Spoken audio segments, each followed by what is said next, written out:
ஹரி ஓம் நமஸ்காரம். இன்னைக்கு நம்ம தேவார பாடல் பெற்ற ஸ்தலம் ஆம்ரவனேஸ்வர் கோவிலில் இருக்கோம். ஆம்ரவனேஸ்வரர் மாமரம் நிறைந்த காடாக இந்த க்ஷேத்திரம் இருந்திருக்கு. அதனால இந்த க்ஷேத்திரத்தோட பெயர் மாந்துரை.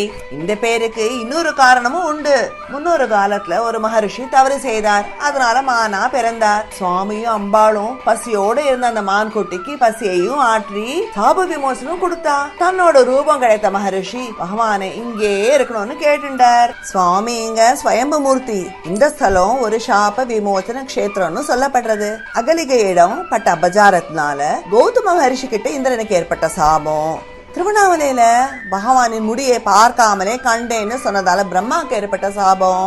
சூரிய சந்திரர்களுக்கு ஏற்பட்ட தோஷம் எல்லாம் இந்த பகவான பூஜை பண்ணத்தாலும் நீங்கியதாம். திருக்கடையூர்ல பகவான் காலசமார மூர்த்தியா காப்பாத்தின மார்க்கண்டேயர். அவரோட அப்பா மிருகண்ட மகரிஷி பிள்ளை வர வேண்டி இங்க பகவான வழிபட்டிருக்கார். அம்பாள் அழகம்மை பாலாம்பிகை பேரு கேட்டா போலே ரொம்ப அழகு. குழந்தைகளோட பாலாரிஷ்ட நோய் தீர்ப்பவள்.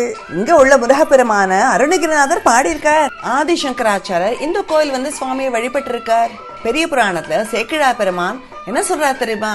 விஞ்ஞான சம்பந்தர் அன்பிலாந்துரை சத்தியவாகீஸ்வரரை வணங்கிட்டு இங்க திருமாந்துரை பகவானை வழிபட்டு பாடி இருக்காருன்னு சொல்றார். வள்ளலாரும் திருவருட்பால மாந்துரை பெருமான பாடி இருக்கார். இங்க நவகிரகங்கள் சூரிய பகவானை பார்த்தபடி இருக்கா.